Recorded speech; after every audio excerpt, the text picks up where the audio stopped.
Hello. Today we will learn about the B-1 Lancer strategic bomber, an icon of the U.S. Air Force and a significant part of the Cold War history. The B-1 Lancer is one of the oldest strategic bombers still actively used on various fronts, including the Vietnam War, the Gulf War, Syria, and Afghanistan. However, at that time, the B-1 Lancer faced some challenges in terms of performance and the ability to penetrate enemy defenses at low altitudes. To compete with Soviet aircraft and meet the demands of the Cold War, the United States initiated the development of a new bomber that combined the payload and range of the B-52 Stratofortress with the speed of the B-58 Hustler. This project began in 1955, but was delayed for a long time. It was not until President Richard Nixon took office that he decided to reduce the number of F-111 aircraft because they did not meet the requirements for long range and flexibility. In April 1969, 10 years after the intention to develop the B-1 Lancer was first introduced, the official program was named the B-1 Lancer, with the nickname Iron Horse. The first prototype of the B-1 Lancer, the B-1A version, made its maiden flight on December 23, 1974. However, in 1976, a significant event influenced the development process of the B-1A. Soviet pilot Viktor Belenko defected to Japan in a MiG-25 fighter, and Forbes magazine revealed some new features of the developing MiG-31 interceptor. This made the B-1A, designed for low-altitude penetration and rapid strike missions, easily detectable and vulnerable. The B-1A program came under scrutiny, and in 1977, after taking office, President Jimmy Carter canceled it and initiated the Advanced Technology Bomber Program. The result of this program was the development of the B-2 Spirit strategic bomber. However, in 1981, President Ronald Reagan decided to revive the B-1 Lancer program with several upgrades to cope with the new situation, as the Soviet Union had developed advanced radar and air defense systems. The B-1 Lancer once again became a crucial part of the U.S. Air Force. The B-1 Lancer has many strengths, including the ability to operate at low altitudes, high speed, and carry a large amount of weaponry, including nuclear bombs. It set numerous world records for speed, range, and high-altitude performance. The B-1 Lancer is often compared to the Soviet Tu-160 strategic bomber, as both aircraft are capable of carrying nuclear weapons. In November 1993, 3 B-1Bs set records for the range of this type of aircraft, demonstrating their ability to undertake extended missions to strike targets around the world and return to base without any stops. The International Air and Space Federation also recognized the B-1B for completing one of the 10 memorable record flights in 1994. One of the most remarkable features of the B-1 is its terrain-hugging ability. Confirmed by Lieutenant Colonel Lennon of the 28th Bomber Squadron, most air defense radar systems struggle to distinguish the B-1 from the surrounding terrain, especially in hilly and mountainous regions. Surprisingly, it can fly as low as 60 meters, and it can do so day or night, even in conditions with low visibility, with very low error rates at this altitude. Since the end of World War II, the United States changed its approach to aerial combat from numerical superiority, as seen in the Vietnam War, to technological dominance. Although the B-1 first took flight over 45 years ago, ongoing technological updates and upgrades have made the Lancer a modern marvel. In the early 1990s, the B-1 was primarily designated for strategic nuclear attack missions. However, the collapse of the Soviet Union led to a change in its role. The B-1's nuclear capability was suspended due to the reduction in nuclear threats from the Soviet Union. President George H.W. Bush then ordered the reconfiguration of the B-1B into a conventional bomber, resulting in a $3 billion refurbishment. The B-1 no longer carries nuclear weapons. Its nuclear capability has been deactivated since 1995, following the requirements of the New START Treaty with Russia. The conversion process was completed in 2011, and Russian officials inspect the aircraft annually to verify compliance. In December 1998, 7 years after the last shots fired by the United States in the first Gulf War, American pilots once again conducted combat missions over Iraq. This marked the first use of the B-1 in combat, supporting operations in Iraq during Operation Desert Fox on December 17, 1998. 2 B-1Bs crossed into Iraqi territory and were alerted to 3 heavily fortified anti-aircraft positions along their flight path. The Iraqi anti-aircraft gunfire was intense as they attempted to shoot down the B-1Bs. As the bomber approached the target, the bomb bays quickly opened, and dozens of 500-pound bombs were released onto the target before the planes turned back home. It was not until a day later that the pilots learned that their mission had been successful. This marked the beginning of a new era for the B-1B Lancer, as it evolved from a nuclear bomber to a versatile platform capable of performing a wide range of missions. The B-1B's impressive fuel and weapon-carrying capabilities make it a favorite in long-range, standoff missions from Iraq to Syria.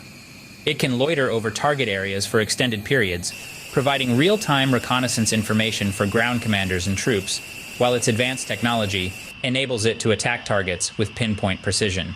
This combination of reconnaissance and accurate strike capabilities has made the B-1B a valuable asset in close air support missions. As a result, subsequent B-1Bs have been entrusted to be used in Kosovo, most notably in the Kosovo War, and in the ongoing conflict in Afghanistan and the Iraq War. In the Kosovo conflict from 1998 to 1999, the B-1 conducted armed loitering missions and dropped a substantial amount of ordnance. In the Enduring Freedom campaign from 2001 to 2014 in Afghanistan, the B-1B played a role in the U.S. military's efforts against organizations like Al-Qaeda and the Taliban. While the campaigns have concluded, conflict remains in certain regions, and the B-1B's ability to strike deep into enemy territory and its impressive loitering capabilities are still valued. In the Iraq War in 2003, which had significant involvement from various nations, the United States-led coalition aimed to oust Saddam Hussein's regime in Iraq. During this time, the B-1 actively participated, delivering a tremendous amount of firepower that was challenging for any defense to counter. One notable event was the use of the GBU-31, a 2,000-pound GPS-guided bomb. In the first 6 months of the Enduring Freedom campaign, which began in 2001 and continued until 2014 in Afghanistan, the B-1B played a pivotal role. During this time, it dropped approximately 40% of the munitions used in the air, which included about 3,900 GBU-31 bombs. The B-1's capabilities made it an indispensable asset to support the U.S. military's operations. In 2003, the U.S. Air Force decided to retire 33 aircraft to allocate resources for maintaining the remaining B-1Bs.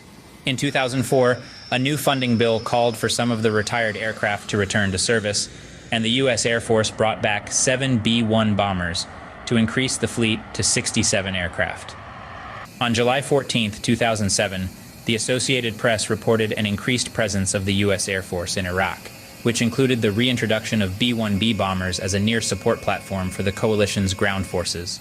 Starting in 2008, B-1Bs were used in Iraq and Afghanistan in an armed overwatch role, providing real-time situational awareness while remaining ready to deliver precision-guided bombs in support of ground troops upon request.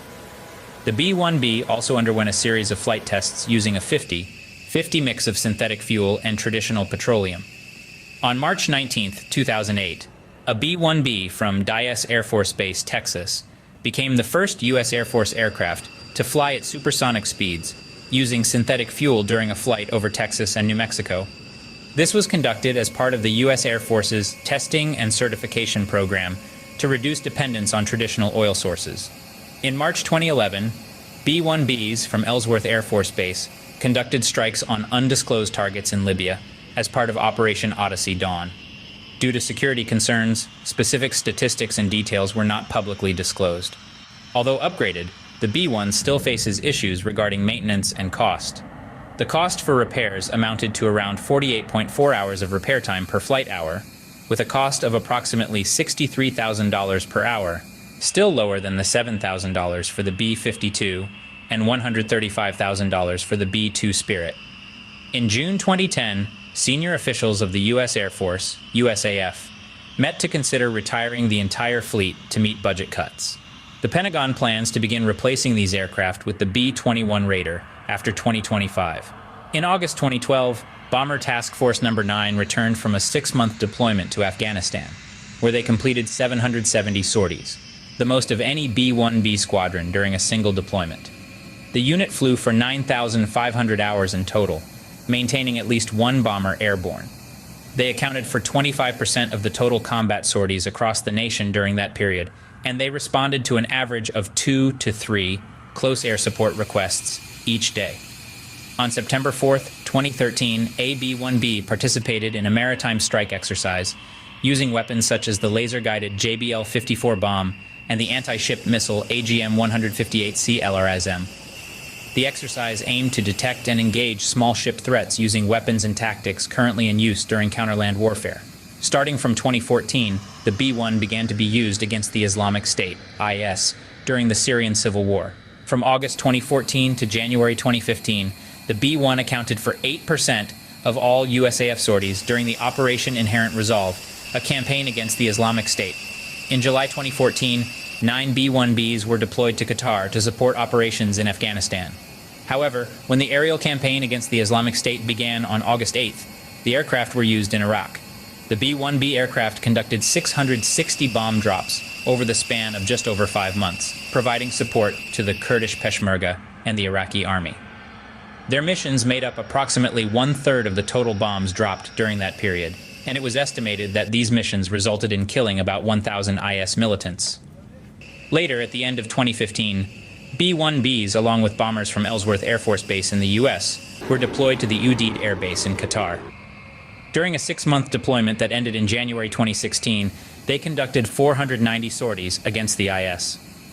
On July 8, 2017, the U.S. Air Force flew 2 B-1 Lancers near the North Korean border as part of a show of force amid rising tensions, particularly in response to North Korea's testing of an intercontinental ballistic missile, ICBM, with the potential to reach Alaska on July 4th. In February 2021, the USAF announced its plans to retire 17 B-1B aircraft, with 4 of them being placed in a condition allowing for potential reactivation if needed. In March 2021, B-1Bs were deployed for the first time to Norway's main airbase. A B-1 also conducted aerial refueling at the Bodo Air Station in Norway. A video recording showed the first landing of a U.S. Air Force B-1B Lancer in the Arctic area and was supported by 4 Swedish JS-39 Gripen fighters.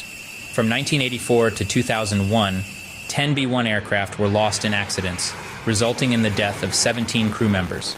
From 2002 to 2019, 2 more B-1Bs were lost due to accidents. Overall, 12 B-1Bs were lost in accidents, accounting for 11.5% of the total B-1Bs produced. The first B-1 variant, B-1A, had 4 aircraft, and B-1B had 100. During its operational history, the B-1 faced its share of criticism and shortcomings, such as landing gear issues, fuel leaks, engine problems, and compatibility issues with new weapons and stealth capabilities.